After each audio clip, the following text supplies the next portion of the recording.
നമ്മൾ ലൈഫിൽ പല സമയത്തും ഈ ഒരു വെന്റിലേറ്ററിലൊക്കെ നമ്മുടെ ആരെങ്കിലും ഇപ്പം കുറച്ച് ഓൾഡ് ആയിട്ടുള്ള ആൾക്കാർ അല്ലെങ്കിൽ എന്തെങ്കിലും ഒരു കോമ വോട്ടെവർ നമ്മൾ വെന്റിലേറ്ററിലാക്കുക എന്ന് പറയുമ്പോൾ പൊതുവേ ജനത്തിനൊരു ധാരണയുണ്ട്. ദാറ്റ് മീൻസ് ഒരു എക്യുപ്മെൻറ്റ്സ് വെച്ച് ആ ലൈഫ് പിടിച്ച് വെക്കുക എന്നാണ്. അപ്പോൾ പൊതുവേ ആൾക്കാർ വെന്റിലേറ്ററിൽ നിന്ന് മാറ്റുന്നതൊക്കെ ഒരു വളരെ ചിന്തിച്ചൊക്കെ ആ ഡിസിഷൻ എടുക്കുക. അതായത് വെന്റിലേറ്ററിൽ നിന്ന് മാറ്റിയാൽ മരിച്ചുപോയി, പിന്നെ പിന്നെ നമുക്ക് അയാളില്ല, അതായത് ജീവനോടെ ഉണ്ടെന്ന് നമുക്ക് പറയാൻ പറ്റുന്ന കുറച്ച് നിമിഷങ്ങളാണ് എന്ന്. അങ്ങനെ മാറ്റാതിരിക്കുന്ന ഒരുപാട് പേരെക്കുറിച്ച് ഞാൻ കേട്ടിട്ടുണ്ട്. അവർ ജീവനോടെ ഉണ്ടെന്നുള്ള വിശ്വാസത്തിൽ നമുക്ക് ജീവിക്കാൻ. അവർ കോൺഷ്യസ് ആയിരിക്കില്ല, അവർ നമ്മളോട് സംസാരിക്കുന്നുണ്ടായിരിക്കില്ല, ഒന്നും ചെയ്യുന്നുണ്ടാവില്ല, പക്ഷെ അവരവിടെ ജീവനോടെ ഉണ്ട്, അവരെ നമുക്ക് കാണാമല്ലോ എന്ന് വിചാരിച്ച്. പക്ഷേ ഇതിനൊരു മറുപുറമുണ്ട്. എനിക്ക് തോന്നുന്നു ഒരു ഒറ്റ ചിന്തയ്ക്ക് സൂയിസൈഡ് ചെയ്യുന്നവരോ അല്ലെങ്കിൽ നമ്മുടെ ഏറ്റവും സ്നേഹിക്കുന്ന ആൾക്കാരെ സ്ലോ പോയിസൺ കൊടുത്തിട്ടോ ഒക്കെ കൊല്ലുന്ന മനുഷ്യരെക്കുറിച്ചൊക്കെ നമ്മൾ കേൾക്കുന്നുണ്ട്.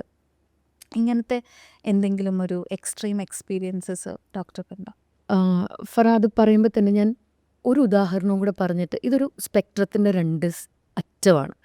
ഒരു സൈഡിൽ എന്നെ ഒരുപാട് ഇൻഫ്ലുവൻസ് ചെയ്ത ഒന്ന് രണ്ട് കഥകളുണ്ട്. അതായത് ഇത് ഞാൻ കേട്ട കഥയാണ്. ഇന്നസെൻ്റ് എന്ന നടൻ്റെ, അദ്ദേഹത്തിന് ക്യാൻസർ വന്നപ്പോൾ അദ്ദേഹം ചിരിച്ചുകൊണ്ടാണ് അതിനെ നേരിട്ടത്. ഭാര്യയ്ക്ക് ക്യാൻസർ വന്നപ്പോൾ പൊട്ടിക്കരഞ്ഞു പോയി. അത്രയൊരു അതായത് അവനവൻ എന്ത് സംഭവിച്ചാലും കൂടുള്ള ആൾക്ക് അയാൾക്കൊരു തരി വേദന പോലും വന്നാൽ സഹിക്കാൻ പറ്റാത്ത സ്നേഹം. ഇതേപോലെ തന്നെ ഞാൻ ഇപ്പോഴും കണ്ടുകൊണ്ടിരിക്കുന്ന ഒരു കപ്പിളുണ്ട്. ഭർത്താവിന് ക്യാൻസർ ആണ്. വളരെ മോശമായ യാത്രകളിലൂടെ ഒക്കെ അദ്ദേഹം പോയി. പെയിനിൻ്റെ പേരിലായാലും ട്രീറ്റ്മെൻറ്റിൻ്റെ പേരിലായാലും ഒക്കെ ഇപ്പോഴും അദ്ദേഹം അതിലൂടെ പോയിക്കൊണ്ടിരിക്കുകയാണ്. വൈഫ് ഒരു 0.1 പോലും എനിക്ക് അത്ഭുതമാണ് ഇങ്ങനെ ഒരാൾക്ക് കൂടെ നിൽക്കാൻ പറ്റുമോ എന്നുള്ള കാര്യത്തിൽ. അദ്ദേഹത്തിനെ കെയർ ചെയ്യുന്ന കണ്ടാൽ, അദ്ദേഹത്തിനെ ഒരു ദിവസം എൻ്റെ ഡിപ്പാർട്ട്മെൻറ്റിൽ കൊണ്ടുവരുമ്പോൾ ഇനിയൊന്നും ചെയ്യാനില്ല, ഇത് നമുക്ക് ഇനി ഈ ഒരു സ്ട്രഗിൾ നമുക്ക് അവസാനിപ്പിച്ചുകൂടെ എന്ന് തോന്നിയ ഒരവസ്ഥയിൽ ആ കുട്ടി പുറത്ത് നിന്നിട്ട് എന്നോട് പറഞ്ഞെന്താന്ന്, ഡോക്ടർ ഒന്നും സംഭവിക്കില്ല, അയാൾ തിരിച്ചു വരും. You won't believe, he's still alive. ഞങ്ങൾ എന്തിന് എന്ന് ചോദിച്ച പോയിന്റിൽ നിന്ന് ഇപ്പോൾ അസുഖം മാറിയെന്നല്ല ഞാൻ പറയുന്നത്, പക്ഷേ ആ കുട്ടിയോട് ഞാൻ നേരിട്ട് പറഞ്ഞു, നിങ്ങളുടെ പ്രാർത്ഥന എന്ന് പറയുന്ന ഒരു സാധനത്തിൽ സത്യം ഉണ്ടെന്ന് എനിക്കിപ്പോഴാണ് മനസ്സിലായത്. ഇതൊരു സ്പെക്ട്രം, ഒരു അറ്റം. മറ്റേ അറ്റത്ത് ഫറ ചോദിച്ച തന്നെ ജീവനെടുക്കുകയും, ഇനി ഇതിൻ്റെ തന്നെ മറ്റേ അറ്റം ഞാൻ പറയട്ടെ. ഞാൻ കണ്ട ഒരു കേസാണ്. ഭർത്താവിനോടുള്ള ദേഷ്യത്തിന്, ഭർത്താവിനെ വേദനിപ്പിക്കാൻ ഏറ്റവും എളുപ്പം കുഞ്ഞിനെ കൊല്ലുകയാണ് എന്നുള്ള കാര്യം ചെയ്ത ഒരമ്മയെ എനിക്കറിയാം. അതായത് തൊട്ടിൽ കിടക്കുന്ന കുഞ്ഞ് അനങ്ങുന്നില്ല എന്ന് പറഞ്ഞിട്ടാണ് നമ്മുടെ അടുത്ത് കൊണ്ടു തരുന്നത്. അപ്പോൾ നമ്മൾ നോക്കുമ്പോൾ ഒന്നും കൂടെ നോക്കിയപ്പോൾ കഴുത്തിലും ഒരു സുഖമില്ലാത്തൊരു പാട്. ചോദിച്ചപ്പോൾ അവർ പറഞ്ഞത്, അമ്മ തലയെണ്ണ വെച്ച് അമർത്തി ശ്വാസം മുട്ടിച്ച് 2 വയസ്സുള്ള കുഞ്ഞിനെ കൊല്ലുകയാണ്. ഇപ്പോഴും ആ കുഞ്ഞിൻ്റെ മുഖം എൻ്റെ മനസ്സിലുണ്ട്. ഏതറ്റമാണത്? ഈ അതുപോലെ തന്നെ ഭാര്യയെ ഒരു ഭർത്താവിന് സംശയമാണ്. ഇതും ഞാൻ കണ്ട കേസാണ്. ഭാര്യയെ ഭർത്താവിന് സംശയമാണ്. ഭർത്താവ് ഭാര്യയോടുള്ള പക തീർക്കാനായിട്ട് 16ഉം 14ഉം വയസ്സുള്ള ഒരു ആൺകുഞ്ഞിനും പെൺകുഞ്ഞിനും അവർക്ക് ഏറ്റവും ഇഷ്ടമുള്ള അവർ ആ മോൾ എൻ്റെ അടുത്ത് പറഞ്ഞതാണ്, ഡോക്ടറെ എനിക്ക് ഏറ്റവും ഇഷ്ടം, എനിക്കും അനിയനും കൊക്കക്കോള കുടിക്കാൻ ഞങ്ങൾക്ക് ഭയങ്കര ഇഷ്ടമാണ്. അപ്പോൾ പുറത്ത് പോയിട്ട് കൊക്കക്കോള മേടിച്ച് തന്നു, ഫ്രൈഡ് റൈസും.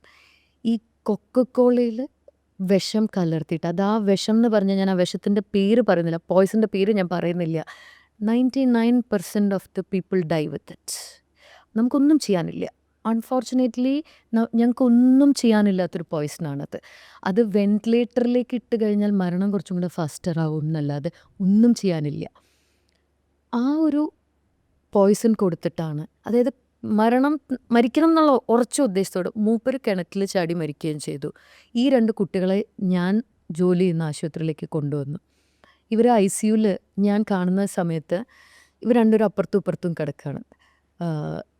2 പേരും ഈ ഒരു പോയ്സൻ്റെ പ്രശ്നം എന്താ വെച്ചാൽ നടന്ന് മരണത്തിലേക്ക് അടുക്കുക എന്നൊക്കെ പറയില്ലേ, അവർ ഫുൾ കോൺഷ്യസ് ആണ്, ഫുൾ ബോധത്തിലാണ്. ഈ മകളാണ് ആദ്യം മരിക്കുന്നത്. അപ്പോൾ നമ്മൾ പല വഴിക്ക്, അതായത് ഡയാലിസിസ് ചെയ്ത് നോക്കി, പറ്റാവുന്ന കാര്യങ്ങളെല്ലാം ചെയ്ത് നോക്കി. ഈ മോൻ്റെ അടുത്ത് നമ്മൾ പറഞ്ഞില്ല സിസ്റ്റർ മരിച്ച കാര്യം. ഇവൻ്റെ മരണത്തിനൊരു അവസാനത്തെ 2-3 മണിക്കൂർ അവൻ പറഞ്ഞുകൊണ്ടിരുന്നത് മുഴുവൻ അവനെ സ്കൂളിൽ പഠിപ്പിച്ച കാര്യങ്ങളാണ്.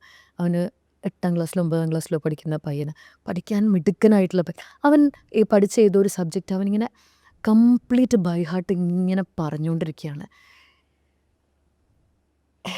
എവിടെ എന്താണ് ഇതെന്നൊക്കെ എനിക്കറിയില്ല. മരണത്തെ അത്ര അനായാസമായിട്ട് അവർ കാണുന്നതാണോ?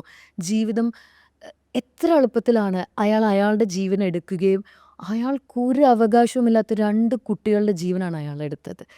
ഇത് രണ്ടും കാണുന്ന ഞങ്ങളെ സംബന്ധിച്ചിടത്തോളം ഒരു സൈഡിൽ ഞങ്ങൾ ഇതൊന്ന് വലിച്ച് കരയ്ക്കടുപ്പിക്കാനുള്ള ബുദ്ധിമുട്ട്, മറ്റേത് എന്ത് കാണിച്ചിട്ടായാലും ഇത് നശിപ്പിക്കാനുള്ള പുറപ്പാട്.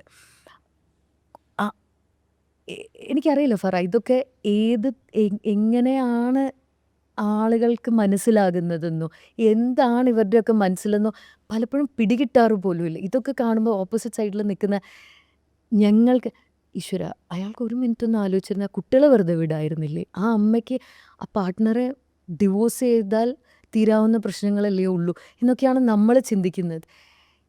ഇതിനിടയിൽ എവിടെയോ ആണ് നമ്മളൊക്കെ ജീവിതമെന്ന് പറയുന്ന ആ ഒരു ഫിനോമിനൻ നടക്കുന്നത്.